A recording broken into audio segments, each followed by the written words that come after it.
Ne laissez pas vos nerfs incendier votre corps par négligence, car le diabète sucré n'est pas synonyme de vie sucrée.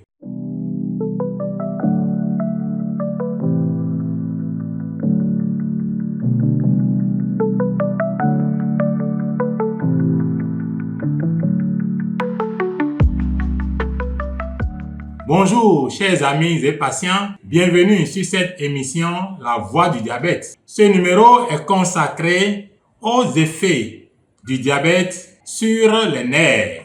Tout commence par plusieurs types de mécanismes que nous allons présenter. Premièrement, la toxicité directe du glucose qui est due au fait que le taux élevé de sucre dans le sang va agresser les nerfs. Et ce sucre va s'infiltrer à l'intérieur des fibres nerveuses.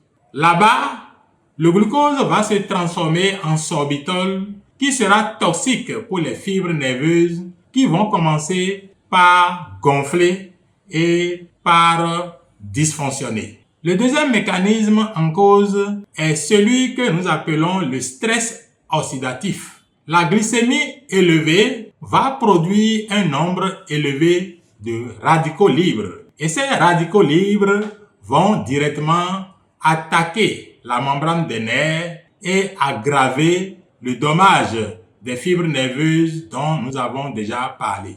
Le troisième processus est celui que nous appelons la microangiopathie, c'est-à-dire que les petits vaisseaux qui vont nourrir les nerfs vont se rétrécir et être le siège d'une mauvaise circulation. Le taux d'oxygène qui va parvenir aux fibres nerveuses va diminuer de plus en plus et en rajouter à la souffrance des nerfs. Et le quatrième mécanisme est celui que nous appelons la glycation. En effet, le taux élevé de sucre va entraîner une fixation anormale du glucose sur les protéines nerveuses et ces protéines nerveuses vont entraîner un dysfonctionnement des fibres nerveuses. En conclusion, tous ces mécanismes vont se donner la main pour endommager les fibres nerveuses, pour les détruire et même pour empêcher leur continuité. La conséquence est que les fibres nerveuses ne sont plus capables de transmettre l'influx nerveux. Combien de types de neuropathie nous avons? Nous avons la neuropathie périphérique qui touche essentiellement la jambe et le pied. Et puis nous avons la neuropathie autonome qui va interpeller le cœur, le tube digestif, la vessie et la fonction sexuelle. Nous avons la neuropathie proximale qui va toucher essentiellement la cuisse, les nerfs de la cuisse et de la hanche. Et puis des neuropathies focales qui vont toucher des nerfs de façon isolée, comme un nerf qui affecte l'œil ou un nerf qui affecte l'oreille, etc. Au plan clinique, qu'est-ce que le patient va ressentir?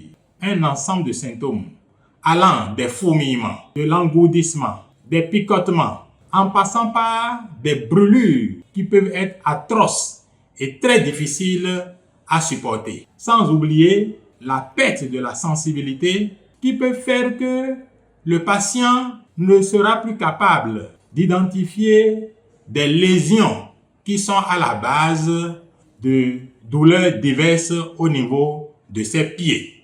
En dehors de ça, nous avons également des troubles du fonctionnement cardiovasculaire, c'est-à-dire que le patient qui passe de la position assise à la position debout va voir sa tension artérielle baisser brutalement, des troubles de la fréquence cardiaque, mais on peut avoir également des troubles digestifs, des troubles urinaires et des troubles de la fonction sexuelle, pour ne parler que de ceux-là. Et la qualité de vie reçoit également un coup, c'est-à-dire que le sommeil peut être troublé, des douleurs chroniques peuvent être le siège permanent du corps, on peut être tout le temps anxieux et également perdre son autonomie et la marche peut être difficile.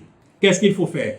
En dehors de ce que nous savons déjà, il faut lutter pour que sa glycémie soit vraiment normale à tout moment, éviter le tabac, lutter contre le cholestérol, l'hypertension artérielle, répondre en permanence au rendez-vous du spécialiste et mener une activité physique régulière. Si nous faisons tout cela, nous allons prévaloir certainement des dommages du diabète sur les nerfs et en ce moment, le diabète sucré pourrait être synonyme de vie sucrée.